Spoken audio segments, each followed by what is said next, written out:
বেংককত জুবিন গাৰ্গক জোৰ জবৰ গান গোৱা নিচিনা হৈছে। যোৱাৰ আগমুহূৰ্তত তাক মই কৈছোঁ যে তোৰ প্ৰত্যেকবাৰ কিন্তু নৰ্থ ইষ্ট ফেষ্টিভেলত গ'লে কিবা নহয় কিবা এটা অঘটন ঘটে। দুদিন ধৰি মেডিচিন তেওঁক দিয়া নাই, যিটো তেওঁৰ বেমাৰ আছিল সেই বেমাৰ মেডিচিন দিয়া নাই। এই ক্ষেত্ৰত মোৰ সন্মুখত মই যেতিয়া তিনিবাৰকৈ হিতেশ বৰুৱাই নেম কেয়াৰৰ জুবিন গাৰ্গ আছে, মই নিজেও তাত উপস্থিত আছোঁ। হিতেশ বৰুৱাই আমাৰ শেখৰক বাৰে প্ৰতি কৈ আছে যে এইটো ধৰণৰ এটা মেডিচিনটো পানী জুই আৰু তাৰ প্ৰেজেঞ্চত আজি জুবিন গাৰ্গ নাইকিয়া হৈ গ'ল। সেইটো হ'ব নহয়, আমাক ন্যায় লাগিব, অসমৰ ৰাইজক ন্যায় দিব লাগিব। আৰু CBIক ধন্যবাদ জনাইছোঁ, তেওঁলোকে খুব ক্ষিপ্ৰতাৰে আগবাঢ়িছে। আৰু আমি যে এটা এই তদন্তৰ ক্ষেত্ৰত আমি যে এটা ভাল ৰিজাল্ট পাম সেইটো মই আশা কৰিব। কোনো ৰেমুনাৰেশ্যন লৈ নাযায়, সি শিল্পী মানুহ, তাক যেনেকৈ ধৰণে সি অতি শিশুসুলভ হেৰি এটা। আৰু শ্যামকানু মহন্তে সেইটোৱে ইউজ কৰিলে। মই নিজে দেখিছোঁ আগৰবাৰ যিটো আমাৰ গৈছিল ছিংগাপুৰৰ আগত আমাৰ গৈছিল হেৰিয়াত বেংককত জুবিন গাৰ্গক জোৰ জবৰ গান গোৱা নিচিনা হৈছে। আৰু 17 তাৰিখে সি গৈছে, মই এটা কথাই কৈছোঁ, যোৱাৰ আগমুহূৰ্তত তাক মই কৈছোঁ যে তোৰ প্ৰত্যেকবাৰ কিন্তু নৰ্থ ইষ্ট ফেষ্টিভেলত গ'লে কিবা নহয় কিবা এটা অঘটন ঘটে। হয়তো বেসুৰা সিদিনা প্ৰথমবাৰ গাইছে, তাৰপিছত আকৌ এতিয়া লাষ্ট এইটো, আৰু শেষৰবাৰ যে এনেকুৱা ঘটনা ঘটিব কোনেও কল্পনা কৰা নাছিল। আৰু মই ভাবোঁ তেওঁ আত্মাই চিৰশান্তি লাভ কৰক আৰু আমাক ন্যায় লাগে। আৰু আজি প্ৰথমবাৰৰ কাৰণে এটা ভাল লাগিছে যে CIDয়ে আমাক সেইখিনি প্ৰতিশ্ৰুতি দিছে যে আমি সঁচা যি কাৰণে কেনেকৈ মৃত্যু হ'ল এই ঘটনাটো আমি উদঘাটন কৰিম আৰু সকলোকে তদন্তৰ আওতালৈ আনিব আৰু কোনো সাৰি যাব নোৱাৰে। কাৰোবাৰ লগত কিবা যাক কয় স্পীকাৰ বা প্ৰগ্ৰেমত ধুনীয়াকৈ সি কৈ দিয়ে মনৰ কথাখিনি। শান্তিপূৰ্ণভাৱে আমি এই বিচাৰটো কৰিব লাগিব। আৰু মই এটা কথা কওঁ, পৰিস্থিতিটো বিশৃংখল সৃষ্টি কৰি পেলাই আমাৰ সমস্যা সমাধান কেতিয়াও নহয়। আমি ধৈৰ্য ধৰিব লাগিব আৰু মই জানো আমি ন্যায় পাব। আমি সকলোৱে লাগিছোঁ, অকল মই বুলি নহয়, আমাৰ শিল্পী, কলা কুশলী, সংগীত জগতৰ সকলো আহিছে মানুহ।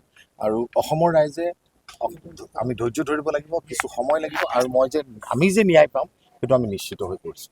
অজয় ফুকনক যিহেতু আটক কৰি নিছোঁ, কি হৈছে মই এতিয়া খবৰ ল'ম। মইতো কালি আমি এইখিনি কামতে ব্যস্ত হৈ আছোঁ, যিহেতু কালি জুবিন গাৰ্গৰ ঘৰতে আছোঁ।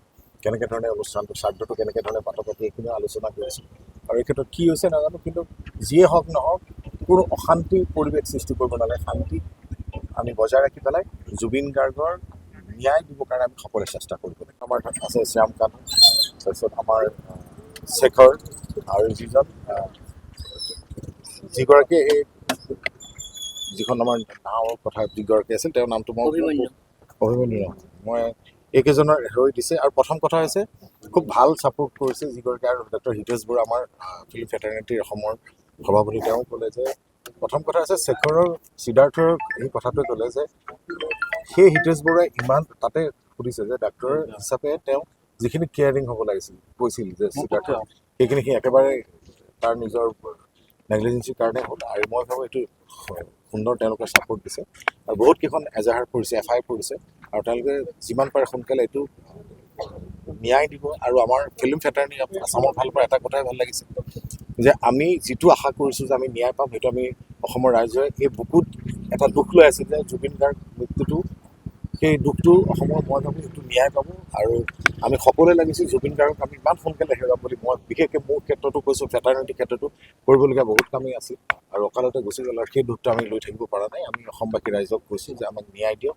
আৰু CIDৰ ক্ষেত্ৰত মই যথেষ্ট ছাপোৰ্ট পাইছোঁ। আৰু অতি সোনকালে অসমৰ ৰাইজে চবে ষ্টেটমেণ্ট লৈছে। এতিয়া মোৰ লোৱা হ'ল আৰু বাকী সকলোৱে ষ্টেটমেণ্ট লৈ আছে। আৰু সুন্দৰ তেওঁলোকে আমাক সহযোগিতা কৰিছে।